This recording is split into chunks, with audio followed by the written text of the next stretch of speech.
Di sebuah motel Korea. Dulu tempat persembunyian orang penting. Dia sendiri yang mengambil kapak untuk menebang seluruh Korea. Gangster terbesar di daerah itu ketakutan setengah mati ketika dia melihatnya.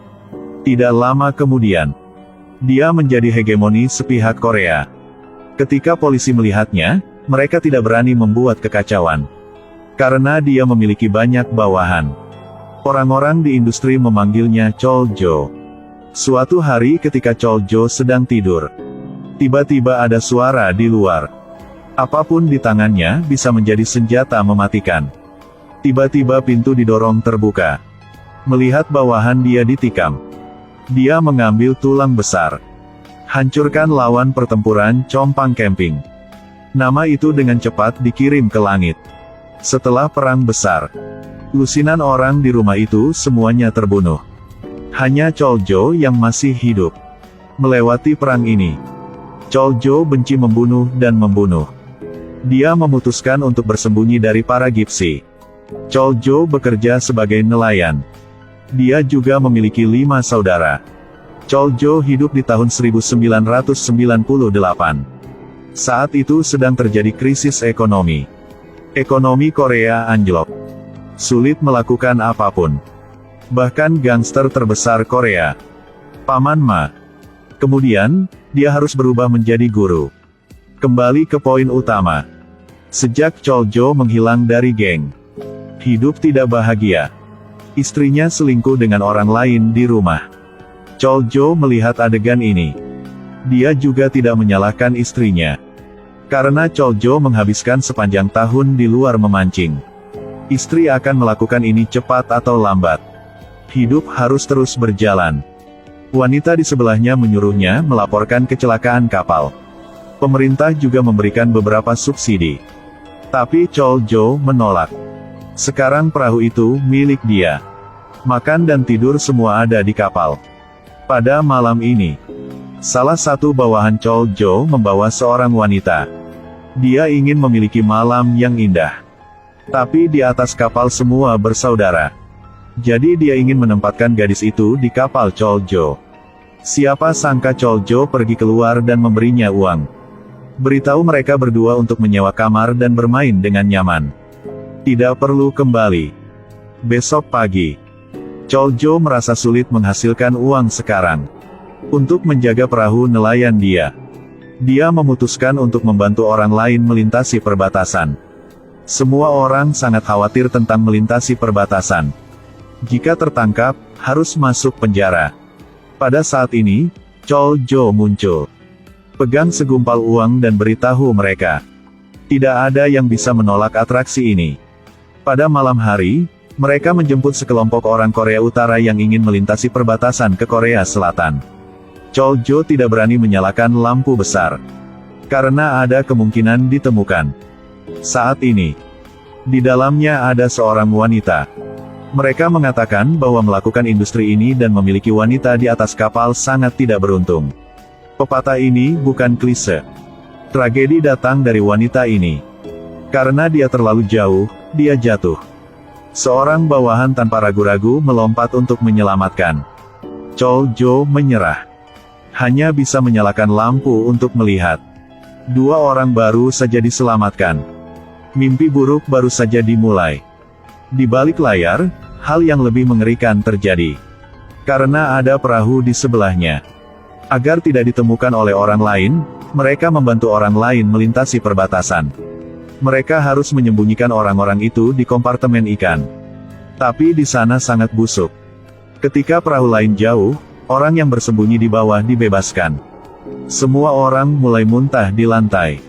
Seorang junior menyembunyikan Hong Mae sendirian di kabin. Karena dia menyukai Hong Mae, Dong-sik bahkan memberinya makanan. Pada saat yang sama, di luar seseorang mulai mengeluh. Mereka bilang mereka harus mengeluarkan uang untuk tinggal di kompartemen bau itu. Tidak dapat diterima. Choljo pergi untuk mendorong orang itu ke tanah. Lalu beri dia pukulan.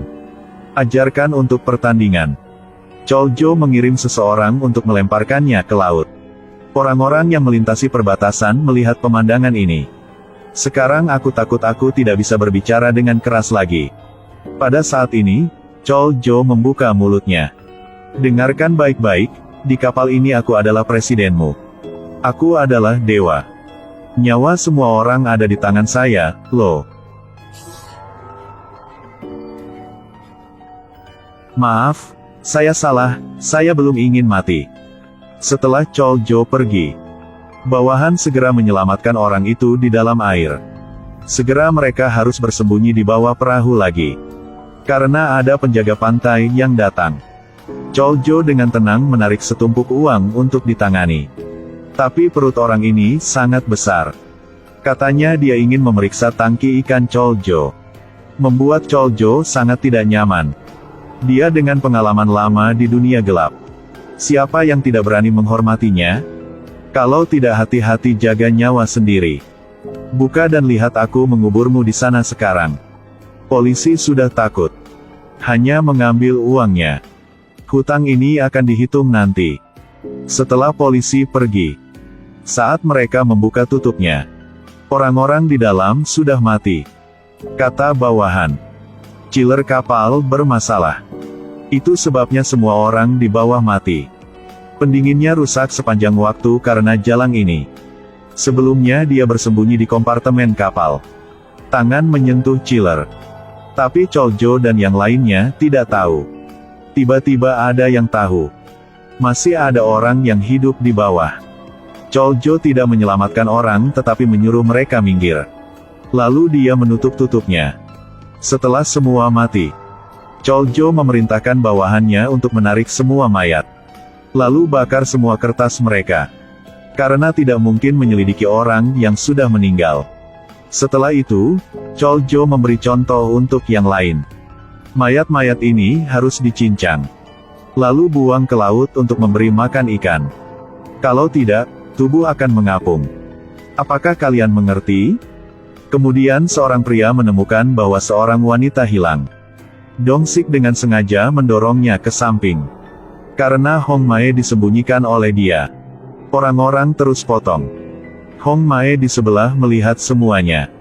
Tidak lama kemudian, seorang lelaki tua karena dia merasa sangat bersalah, memegang kertas yang tidak terbakar untuk pergi ke polisi. Chol Jo pasti tidak mengizinkannya. Dia memukuli lelaki tua itu sampai mati di tempat. Hong Mae bersembunyi di dalam dan Dong Sik baru saja melihat adegan ini. Chol Jo juga tidak punya pilihan lain. Untuk kehidupan. Untuk saudara. Dia terpaksa melakukannya. Lalu dia melemparkan mayatnya ke laut.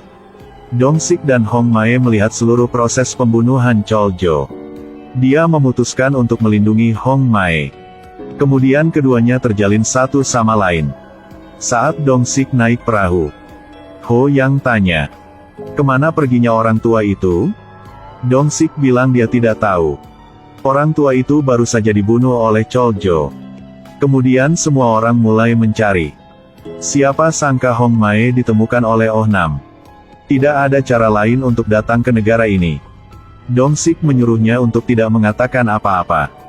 Hong Mae sudah menjadi milik dia. Oh Nam setuju. Semua orang di kapal bersiaplah untuk pergi memancing seperti tidak terjadi apa-apa.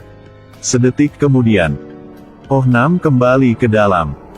Dia juga ingin bersenang-senang dengan Hong Mae. Dong Sik tiba. Keduanya segera melompat ke perkelahian. Chol Jo mendengar suara itu dan juga datang. Dia melihat dari dekat. Ternyata masih ada orang di kapal yang melintasi perbatasan.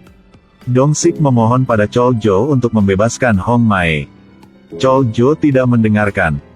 Harus membunuh Hong Mae. Lalu Chol Jo menamparkan Dong Sik beberapa kali untuk membangunkannya. Apakah kamu tidak pernah melihat seorang wanita? Jika mereka mempertahankan Hong Mae, itu akan menjadi bencana mereka. Tidak ada otak. Kemudian Oh Nam berlari keluar. Dia masih ingin bermain game dengan Hong Mae. Oh Nam dipukuli di tanah oleh Ho Yang. Dong Sik juga datang berlari. Dia pikir Ho Yang memukul Hong Mae. Akibatnya, Ho Yang keliru dibunuh oleh Dong Sik. Kepalanya ditusuk di kail. Wan Ho tahu Ho Yang terbunuh. Dia ingin membalas dendam Ho Yang. Oh Nam masih mencari Hong Mae. Choljo bertanya padanya. Di mana Dong-sik? Oh Nam masih tidak bisa mengatakan sepatah kata pun selama setengah hari dan melarikan diri. Kemudian Choljo mengetahuinya. Dong-sik melapor ke polisi. Choljo mengangkat kakinya dan memecahkan kaca. Raih Dong-sik dan pukul dia. Choljo mengutuk Dong-sik karena tidak tahu berterima kasih. Beraninya kau menjual saudara. Choljo melemparkannya ke kompartemen ikan. Siapa sangka Hong Mae juga bersembunyi di sini.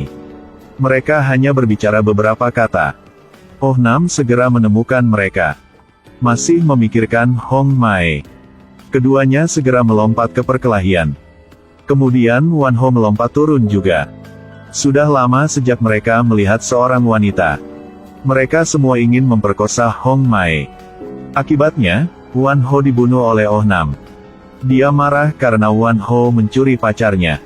Lalu giliran Dong-sik yang membunuh Oh Nam. Tidak tahu harus omong apa. Dong-sik menempatkan Hong Mae di atas. Dia bersumpah untuk melindungi Hong Mae. Kemudian dia mencoba membunuh Choljo. Tapi dia bukan saingan Choljo. Meskipun Choljo ditangkap olehnya.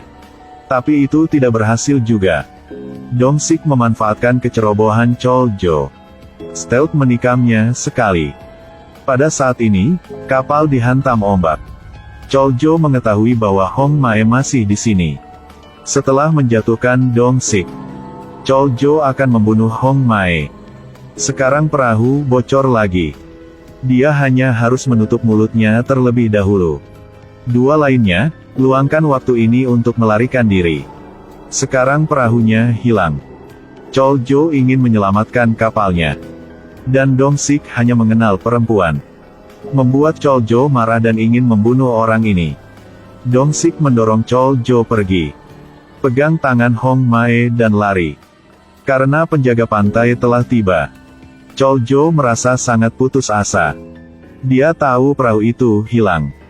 Tapi dia masih ingin menyelamatkan. Karena perahu adalah hidupnya. Jika tidak ada perahu, hidupnya akan hilang. Choljo menjatuhkan tongkat kayu. Sebuah jangkar tenggelam ke laut. Kaki Choljo juga tertangkap. Dia diseret ke laut. Di saat-saat terakhir kehidupan. Bisakah dia bertahan? Tapi dia melihat kapal yang rusak di depan matanya. Choljo perlahan melepaskan tangannya. Perahu adalah segalanya baginya. Tidak ada perahu. Lalu dia tidak ingin hidup lagi. Film ini berdasarkan kisah nyata. Korea kurang dari apapun. Tapi banyak film nyata. Jadi semua film ini sangat bagus. Tapi baik dengan pahit.